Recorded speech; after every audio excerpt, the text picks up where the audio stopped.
एक शादीशुदा जासूस किस तरीके से भारत के एक छोटे से घर में बैठकर भारत की तमाम जानकारियां पाकिस्तान के साथ साझा कर रहा था। इस डिकोडिंग क्राइम के अंदर ले चलेंगे उस घर में जिस घर के अंदर एक शादीशुदा पाकिस्तानी जासूस पिछले कई सालों से चुपचाप कई सारे डॉक्यूमेंट्स पाकिस्तान की लड़कियों के साथ साझा कर रहा था। आज हमारे पास पूरी लिस्ट है देश के गद्दारों की, जिसमें पुलिस से लेकर बीएसएफ के जवान, आर्मी के जवान, यहां तक कि फैक्ट्री में काम करने वाले, सरकारी फैक्ट्री में काम करने वाले उन तमाम मर्दों की जानकारी है, जिसमें 20 साल से लेकर 60 साल के जो मर्द थे हुस्न के मायाजाल में कुछ इस तरीके से गिरफ्तार होते हैं और महज चंद पैसों के लिए देश के साथ गद्दारी कर देते हैं। ये जो गद्दारी है इसमें अहम जानकारियां होती हैं जो पाकिस्तान हर हाल में चाहता है।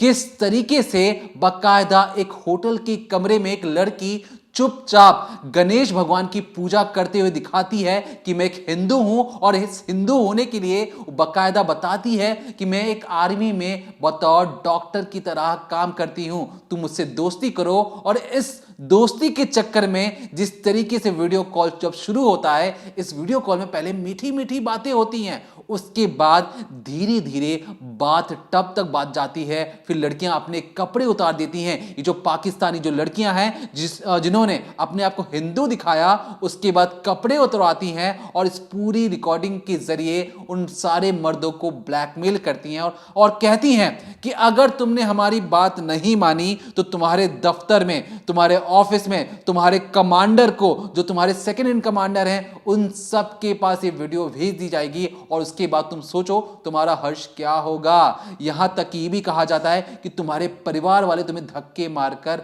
घर से बाहर निकाल देंगे, तुम कहीं के नहीं रहोगे। ये जो हुस्न का जो माया जाल है पाकिस्तान में किस तरीके से कॉलेज की लड़कियों को तैयार किया जा रहा है भारत के फौजी जवानों को फंसाने के लिए, बाकायदा एक डिटेल्ड रिपोर्ट आज हमारे पास जो आपके सामने हम पेश करेंगे और बताएंगे कि किस तरीके से उस पाकिस्तान के पास, जिसके पास लाले पड़े हैं अपने घर में लोगों को खिलाने के लिए, वो बाकायदा 3,500 करोड़ रुपए इकट्ठा करके रखता है ताकि पाकिस्तान में से लड़कियों को तैयार किया जा सके, जो भारत के फौजी जवान, सरकारी फैक्ट्रियों में काम करने वाले मर्द, यहां तक कि पुलिस महकमे से भी जितने भी जवान हैं उन्हें हुस्न की मायाजाल में फंसाया जा सके। लेकिन इस डिकोडिंग क्राइम में सबसे पहले लेके आपको चलते हैं उस आगरा के घर में जहां पर एक जासूस पहली बार जिस तरीके से पकड़ा गया है, सबको अचंभित कर रहा है कि जासूस किस तरीके से सालों साल चुपचाप एक घर के अंदर बैठकर तमाम जानकारियां पाकिस्तान तक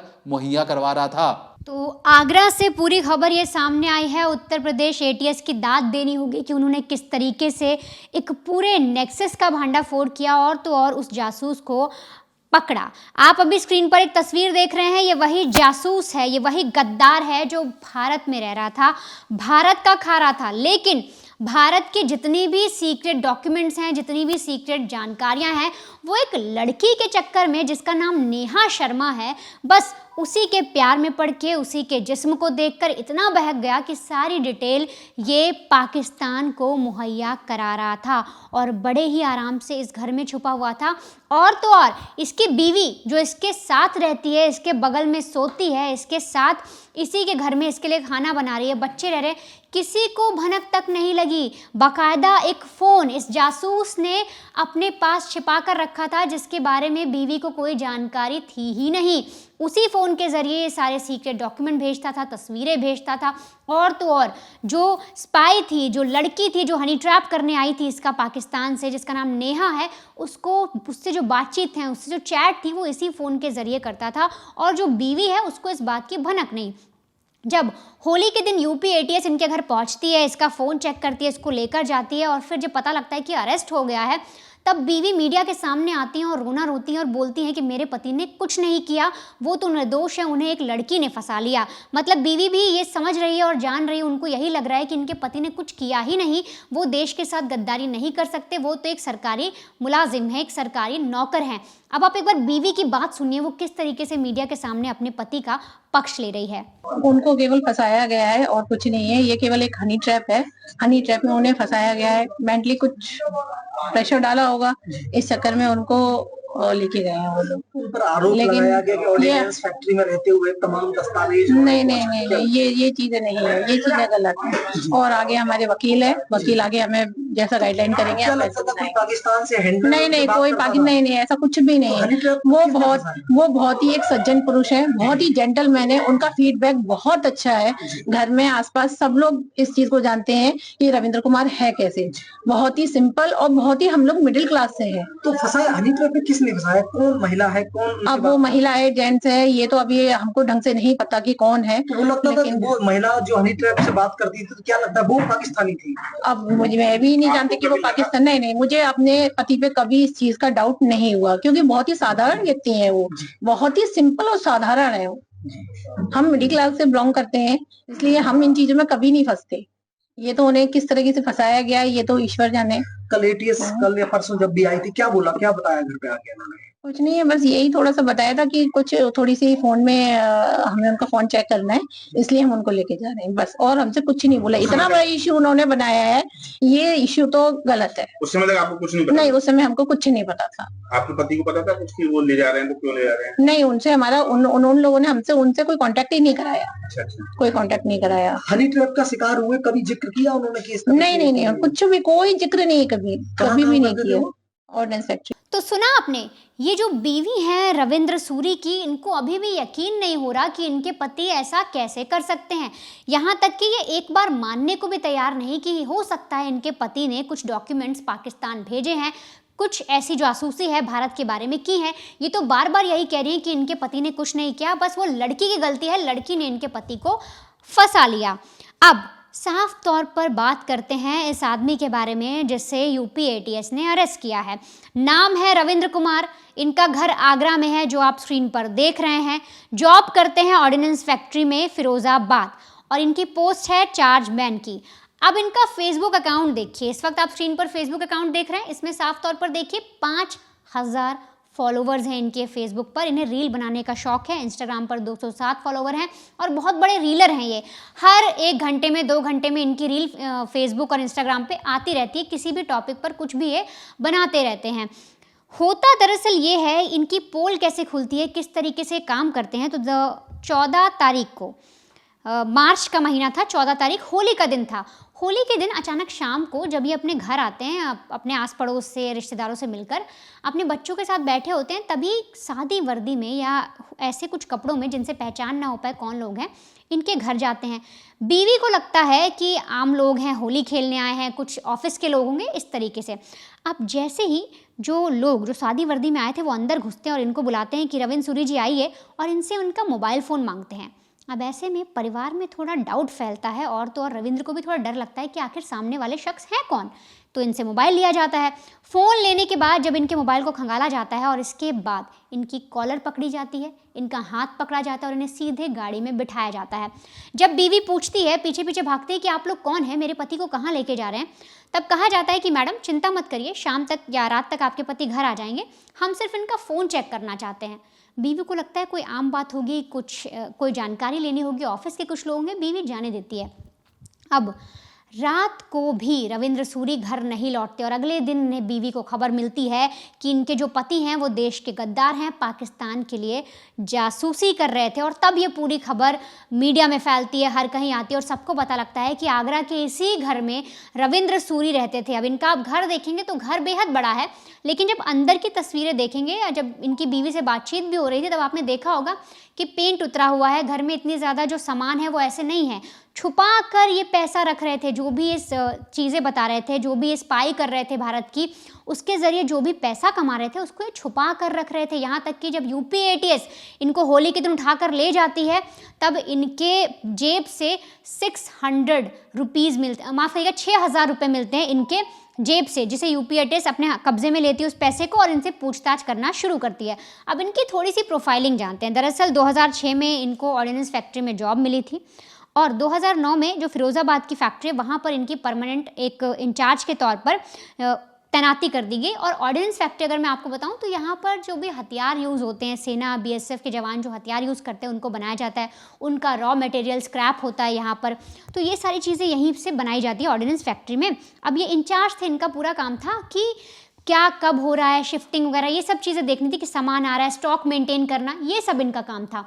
इनका काम ये नहीं था कि इनको सारी चीज़ें पता हो, कौन सा ऑफिसर आने वाला है, किसकी ड्यूटी कब लगेगी, कौन से यान में क्या प्रोडक्ट पड़ रहा है, किस तरह से बनाया जा रहा है, ये सारी चीज़ें इनको पता नहीं होनी चाहिए थी। और यही ये उल्टा कर गए, यही सारी चीज़ें इनको पता थी। अब होता दरअसल ये है कि जब इनकी नौकरी वोकरी लग जाती, सब कुछ ठीक चल रहा था। इधर साल 2024 में, क्योंकि बहुत बड़े रीलर हैं, रील बनाने का शौक है इनको, फेसबुक इंस्टाग्राम पे एक्टिव रहते हैं, तो 2024 में इन्हें एक मैसेज आता है कि हाय, मैं नेहा शर्मा बोल रही हूँ, क्या आप मेरे दोस्त बनेंगे। अब तस्वीर लगी होती है एकदम सुंदर लड़की की। अब जिस तरीके से इनकी आदत समझिए, फितरत समझिए, या कैसे ये शख्स होंगे, इन्होंने बस उस मैसेज को देखा और फ़ौरन रिप्लाई कर दिया। ना आव देखा, ना ताव देखा, ना किसी चीज़ को समझा।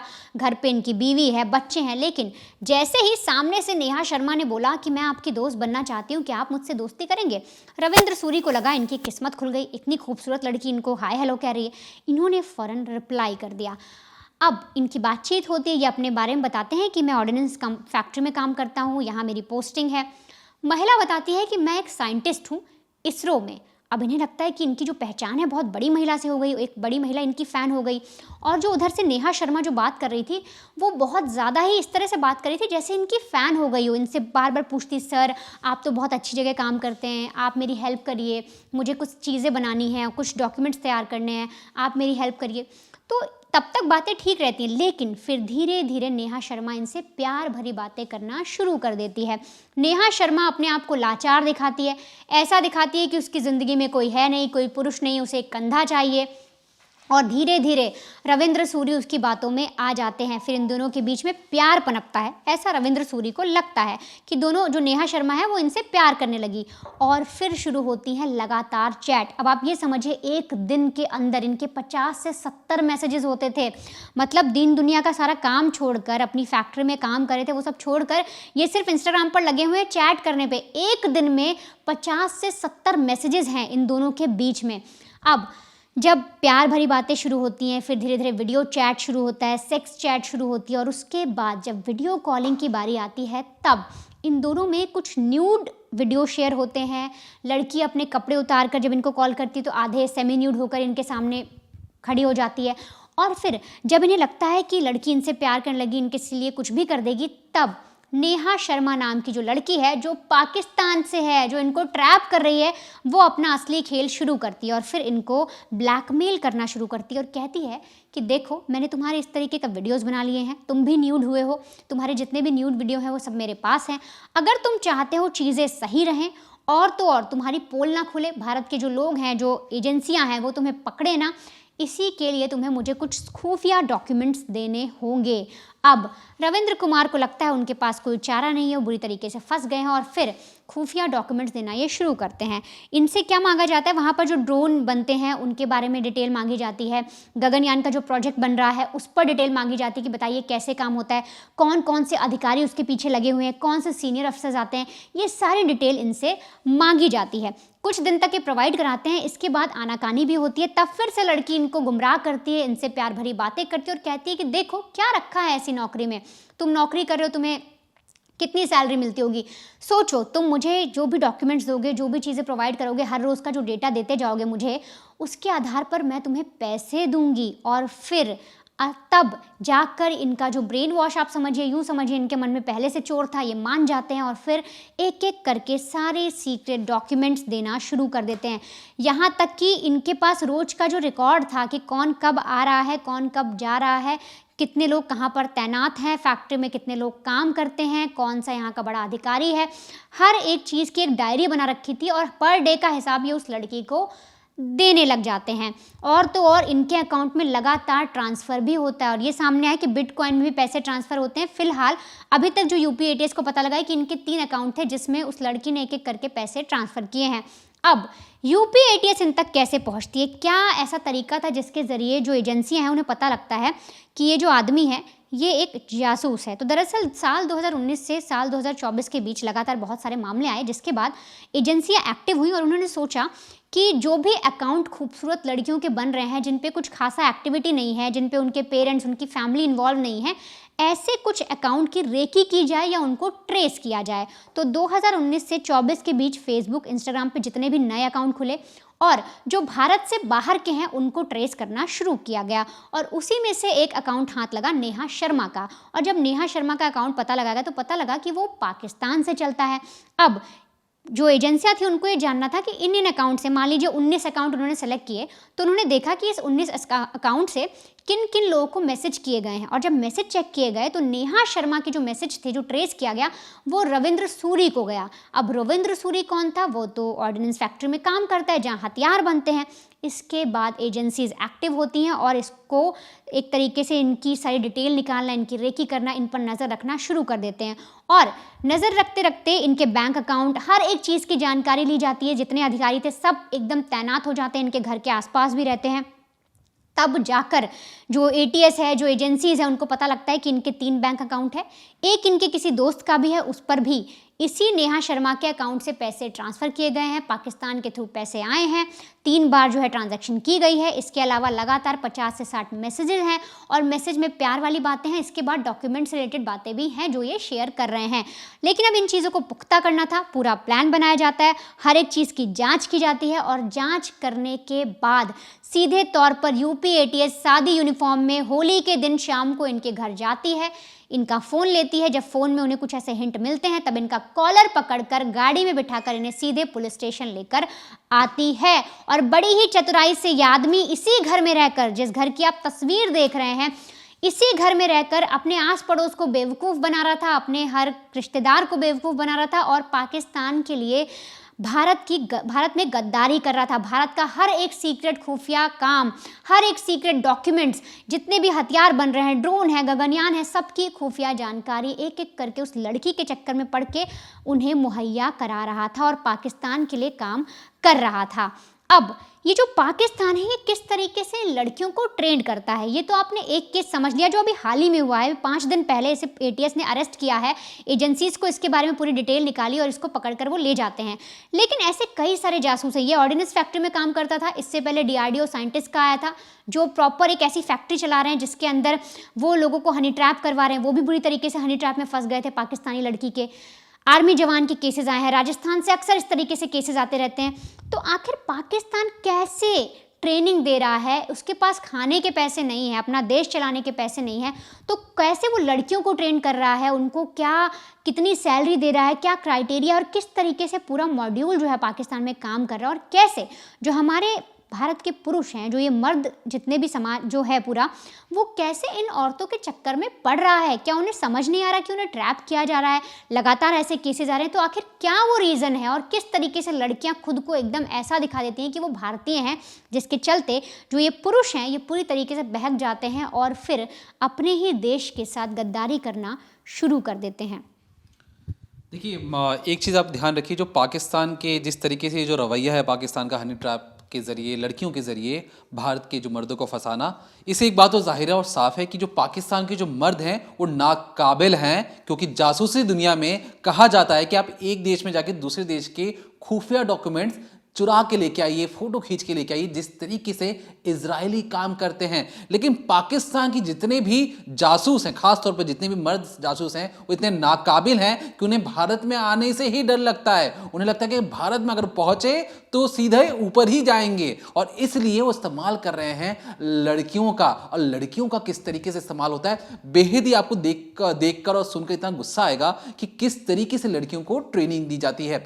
ये जो महिला जासूस हैं, ये जो लेडी जासूस हैं, किस तरीके से तैयार होती हैं, इनकी सबसे बड़ी काबिलियत क्या होनी चाहिए? ये सिर्फ और सिर्फ दिखने में गोरी होनी चाहिए और बिल्कुल खूबसूरत होनी चाहिए, मोटी मोटी आंखें वाली लड़कियां होनी चाहिए और दिखने में अपने आप को इस तरीके से पेश करें कि ये एक अच्छी हिंदी जानती हों। अब क्या होता है, देखिए, पाकिस्तान की जो फौज है, हर किसी को पता है कि किस तरीके से उनकी फौज हर जगह मुंह की खा रही है, हर जगह हार रही है। एक तरफ तालिबान मारता है, एक तरफ BLA के जो लड़ाके हैं वो उन्हें मारते हैं। भारत तो उनका अच्छी तरीके से हाल ठीक ही कर रहा है। अब यहाँ पर क्या होता है कि जिस तरीके से जो पाकिस्तानी जो लड़कियां हैं जो कॉलेज में पढ़ाई करती हैं, इनके जवान तैनात किए जाते हैं कॉलेज के आसपास ये देखने के लिए कि कौन सी लड़कियां सबसे पहले जो गरीब हैं, गरीब लड़कियों को टारगेट किया जाता है। पहला स्टेप।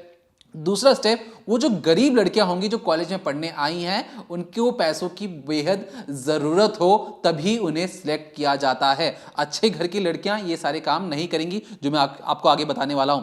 तीसरा स्टेप, गरीब, पैसों की जरूरत, और तीसरा जो उनका जो चेहरा है वो गोरा प्लस बहुत ज्यादा खूबसूरत होना चाहिए। अगर खूबसूरत नहीं होंगी लड़कियों को चूज नहीं किया जाता है। तो कॉलेज से डायरेक्ट रिक्रूटमेंट हो जाता है, डायरेक्ट आपकी नौकरी लगती है देश सेवा में या कहें पाकिस्तान की सेवा में, जिसमें सिर्फ और सिर्फ भारतीय मर्दों को फंसाना है।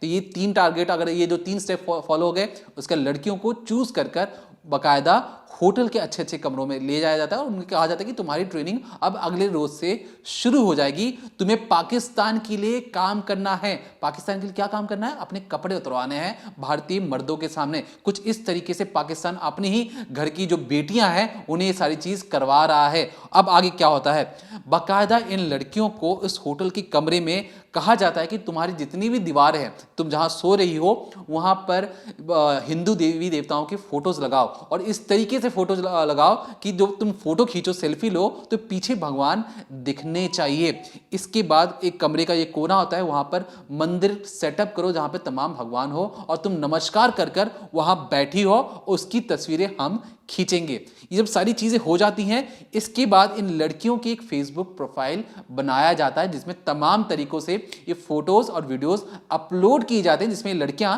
जिससे कि आप तस्वीरें आप देख भी रहे हैं, इन लड़कियों से दिखाया जाता है कि आरती कर रही हैं और बिल्कुल धार्मिक लड़कियां हैं, इन्हें गंदी हरकत से कोई लेना देना ही नहीं है। ये था पहला स्टेप उस दुनिया में, उस जासूसी दुनिया में जिसमें इन्हें सिर्फ भारतीय मर्दों को फंसाना है। इसके बाद इनकी ट्रेनिंग क्या होती है? इनकी ट्रेनिंग होती है कि देखो, तुम्हें पता होना चाहिए कि भारतीय आर्मी में किस किस टाइप के रैंक होते हैं, भारतीय एयरफोर्स में, इंडियन एयरफोर्स में किस किस टाइप के रैंक होते हैं, कौन उनका जनरल है, कौन कमांडेंट है, विंग कमांडर क्या होता है, नेवी में भी किस टाइप के अफसर होते हैं और उनकी रैंक्स क्या हैं। हर एक चीज की जानकारी देने के बाद यहां तक कि अब तो ये लोग इसरो यानी हम कहें इंडियन स्पेस रिसर्च ऑर्गेनाइजेशन के भी ट्रेनिंग दे रहे हैं कि उसमें किस किस तरह के लोग काम करते हैं, उनका मिशन क्या क्या कहता है करने को। अभी सारी जानकारी मिल जाती है, देवी देवताओं की फोटो मिल जाती है। फिर कहा जाता है कि देखो अब तुम्हारी बारी है, तुम्हें चूज करना है कि तुम्हें किस लड़की को फंसाना है। इसरो वाले लड़कों को फंसाना है, आर्मी वाले लड़के को फंसाना है, नेवी वाले लड़के को फंसाना है या एयरफोर्स वाले लड़के को फंसाना है। अब जिस भी वो महकमे को चुनती है, मान लीजिए उन्होंने चुना कि मैं आर्मी वाले किसी को फंसाना चाहती हूं, तो बाकायदा उन लड़कियों को इंडियन आर्मी की वर्दी लाके दी जाती है और ये बताया जाता है कि मान लो तुम्हें राजस्थान में किसी एक शख्स को फंसाना है, आर्मी वाले को, तो तुम्हें यह बताना रहेगा कि तुम बेंगलुरु के किसी जो आर्मी हॉस्पिटल में काम करती हो, उन आर्मी हॉस्पिटल में जो ड्रेस पहनी जाती है उसकी बाकायदा जो ड्रेस होती है लड़कियां पहनती हैं उसकी फोटोज अपलोड करती हैं। बाकायदा कई सारे फोटोज अपलोड हो जाते हैं। अब कई चरण में जब बहुत सारी फोटोज और वीडियोस कई महीनों से एक्टिव होता है, तब ये लड़कियां क्या करती, एक एक कर कई भारतीय मर्दों को रिक्वेस्ट भेजती हैं, मैसेज नहीं करती हैं। इसके बाद मॉड्यूल कैसे काम करते हैं, ध्यान से आपको सुनने की जरूरत है। इसके बाद ये फैसला करते हैं कि लड़कियों को, क्योंकि लड़कियां तो कॉलेज पास है, इनके इतना दिमाग तो है नहीं, और फिर इन्हें ट्रेनिंग दी जाती है कि तुम्हें बातें कैसे करनी है। तुम अगर पंजाबी लहजे में बात करोगी तो कोई तुमसे बातचीत नहीं करेगा।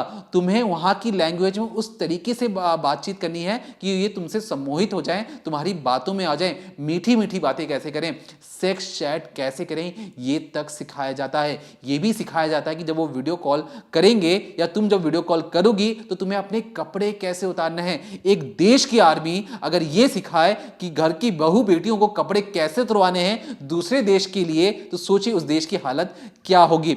जब ये सारी चीजें हो जाती हैं, अब बारी आती है टारगेट की। अब टारगेट कैसे चुना जाता है? अब ये जो पाकिस्तान की जो इंटेलिजेंस एजेंसी है वो आईएसआई ये सोचती है कि एक काम करते हैं, जितने भी army, BSF, police, air force, navy, जितने भी लोग यहाँ काम करते हैं, किन किन लोगों का फेसबुक अकाउंट है या मान लीजिए वो इंस्टाग्राम अकाउंट पे हो, तमाम उन जगहों पर ये तलाशी अभियान करते हैं और कौन ऐसा शख्स है जो हर पल अपने फेसबुक, इंस्टाग्राम में फोटोज या वीडियोज अपलोड क्या करता है, ये आसानी से टारगेट चूज कर लेते हैं। क्योंकि ऐसे कई लोग होते हैं जो अक्सर जहां वो वर्क प्लेस से अपने फोटोज खींच के बताते हैं कि देखिए हम तो ऐसी फलाने जगह पे काम करते हैं, मेरी ड्यूटी ये है। कई लोग होते हैं ऐसे। जब इन लोगों को पता लग जाता है कि ऐसा एक शख्स है जो बार बार वीडियोस अपलोड कर रहा है, उसे बकायदा मैसेज किया जाता है कई बार और लिखा जाता है, हाय मेरा नाम ये है, क्या मुझसे दोस्ती करोगे? अब उसके बाद जो मान लीजिए जो आर्मी का है, जो एयरफोर्स का, जो बीएसएफ का, जो पुलिस का है, जो मर्द होता है, उस प्रोफाइल को खोल के देखता है कि अच्छा ये तो बहुत धार्मिक है, ये तो हिंदू है और जिस तरीके से पूजा पाठ कर रही है ये बहुत संस्कारी भी है और यहाँ तक कि इसने तो आर्मी की ड्रेस भी पहनी है, मतलब हो ना हो ये किसी डिफेंस बैकग्राउंड से है। अब तब पहली बार, क्योंकि प्रोफाइलिंग जो बैकग्राउंड कुछ इस तरीके से तैयार किया जाता है कि बिल्कुल ऑथेंटिकेट लगे, लड़कियां, ये जो पाकिस्तानी लड़कियां अपने आप को हिंदुस्तानी दिखाने के लिए इस तरीके से काम करती हैं। अब पहली बार प्रोफाइल चेक करने के बाद जितने भी डिफेंस से जुड़े लोग हैं उन्हें लगता है कि लड़की सेफ है, इनसे बातचीत करना चाहिए। अभी जो बातचीत का जो सिलसिला है ये पहले 1-2 दिन तो नॉर्मल चलता है, फिर धीरे धीरे ये जो लड़कियां हैं ऐसा दिखाती हैं कि उस मर्द में से बहुत ज्यादा इंटरेस्ट है। क्या खा रहे हो, कब नहाने जाओगे, कब तुम्हारा ऑफिस है, ये जो चिकनी चुपड़ी वाली जो बातें हैं, इस बातों में मर्द इस तरीके से फंसते हैं कि अपनी हर एक जिंदगी की पल पल की अपडेट उस लड़की तक पहुंचाई जाती है। उन्हें लगता है कि उन्हें पहली बार एक सच्चा हमसफर मिल चुका है, एक सच्चा प्यार करने वाला मिल चुका है जो उसकी हर पल ख्याल रख रहा है, जो उसके हर पल जानने की कोशिश कर रहा है। अब कब तक आप मैसेंजर और इंस्टाग्राम के चैट में बात करेंगे? जब फोन नंबर एक्सचेंज करने की बात आती है तो यहां पर जो प्रॉब्लम ये था कि जो पाकिस्तानी लड़कियां थी इनके पास तो 92 वाला नंबर होता है, जिस तरीके से भारत में 91 से नंबर शुरू होता है, इन लड़कियों को जो पाकिस्तान के जो नंबर होते हैं 92 से शुरू होते हैं। अगर लड़कियां अपना फोन नंबर एक्सचेंज करेंगी तो साफ तौर पर पता लग जाएगा कि तो पाकिस्तान का नंबर है। तो ऐसे में लड़कियां और जो पाकिस्तान की जो खुफिया एजेंसी हैं किस तरीके से काम करती हैं ये सोचिए। ये क्या करते हैं, भारत में एक स्लीपर सेल है, उस स्लीपर सेल को एक्टिवेट करते हैं और कहते हैं कि देखो हम एक व्हाट्सएप अकाउंट बनाने जा रहे हैं, उस व्हाट्सएप अकाउंट में इस लड़की की फोटो लगा दो और बाकायदा जो ओटीपी आएगा, ये पाकिस्तान के फोन में लॉगिन कर रहे हैं व्हाट्सएप नंबर से, जो भारत का नंबर है उस नंबर से लॉगिन करते हैं और बाकायदा ये दिखाते हैं कि ये भारत का ही नंबर है। तो एक भारत के ही अंदर से जो कुछ ऐसे बदमाशी वाले जो तत्व होते हैं वो जानबूझकर पाकिस्तान में लॉगिन करवाते हैं व्हाट्सएप के जरिए, जहां से लड़कियां अब व्हाट्सएप के जरिए एक दूसरे से बातचीत करना शुरू कर देती हैं भारतीय मर्दों के साथ। अब भारतीय मर्दों के साथ बातचीत पहले चैट हो रही थी, अब चैटें हो रही हैं, इतनी बातें हो रही हैं कि लड़के को लग रहा है कि ये जो मेरी जिंदगी है बहुत खुशहाल हो चुकी है, ऐसी लड़की मुझे पहले क्यों नहीं मिली। अब ऐसी लड़की पहले क्यों नहीं मिली, इसके बाद ये जो लड़कियां हैं क्या करती हैं, लड़कियां कहती हैं कि बहुत होगी बातें, अब ना मुझे तुमसे वीडियो कॉल में एक दूसरे का फेस देखना है, मुझे जानना है तुम क्या कर रहे हो। ये जो मर्द होते हैं, जो डिफेंस से जुड़े हुए जो मर्द होते हैं, पहले तो हिचकिचाते हैं, उन्हें लगता है कि हमारा परिवार भी है, लेकिन धीरे धीरे लड़कियां उन्हें अपने जाल में, हुस्न के माया जाल में इस तरीके से फंसाती हैं कि उन्हें लगता है कि ठीक है बात करने में हर्जी क्या है। फिर बातें होती हैं, बातों में इस तरीके से दिखाती हैं कि घर की दीवार के पीछे देवी देवताओं की फोटो है और ये दिखाती हैं कि ये बहुत धार्मिक हैं, संस्कारी हैं और अच्छे तरीके से बातचीत करती हैं, चूड़ियां पहनी होती हैं, बिंदी लगाई होती है, तो देखकर कहीं से भी नहीं लगेगा कि ये पाकिस्तानी लड़कियां हैं।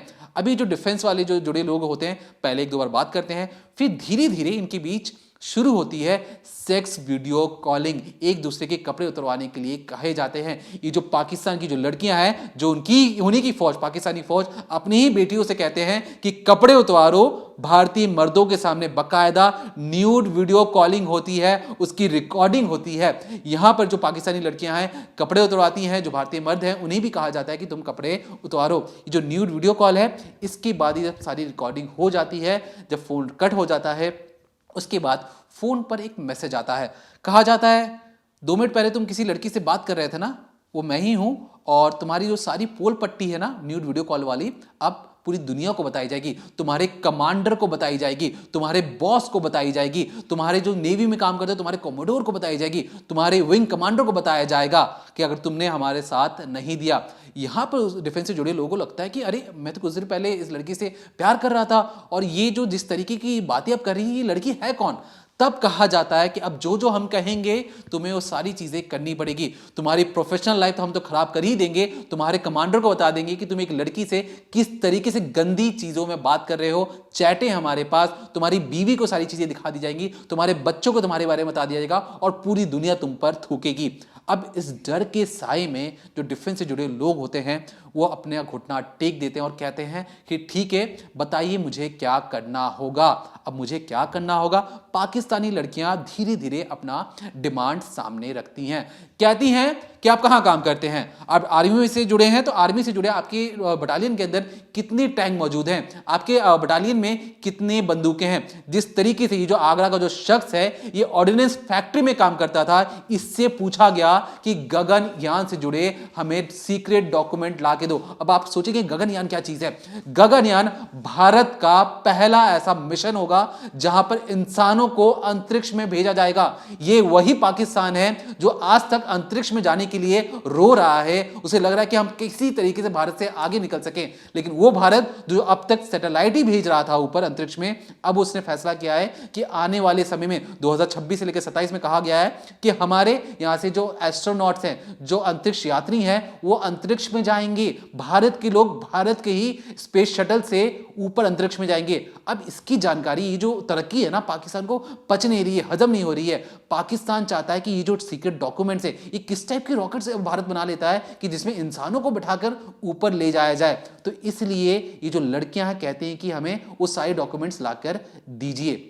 अब ये जो लड़कियां हैं, क्योंकि पाकिस्तान में पहले कहा जाता कि जो जासूस उस देश में जाकर जासूसी करते थे, लेकिन इन लड़कियों के जरिए जो पाकिस्तान जासूसी करवा रहा है, इसी में एक छोटा सा मैंने आपको क्रम बताया कि जिस तरीके से भारत की जो अहम जो गगनयान जैसी जो चीजें हैं बहुत इंपॉर्टेंट है हमारे देश के लिए, उसके अगर डॉक्यूमेंट, उसका जो किस तरीके का रॉकेट हम लगा के ऊपर भेज रहे हैं, कितने लोग जाएंगे, वो लोग कहां पे क्या काम करते हैं, अगर ये सारी जानकारी पाकिस्तान को मिल गई तो सोचिए पाकिस्तान उसका किस तरीके से गलत इस्तेमाल कर सकता है। अब जिस तरीके से हमारे पास बहुत ज्यादा बड़ी लिस्ट है जिसमें आपको तमाम तरीकों से हमने कहा कि पुलिस से लेकर तमाम जो जवान है, मैं आपको बता दूं, मैं नाम तो नहीं लेना चाहूंगा लेकिन नाम लेना जरूरी भी है।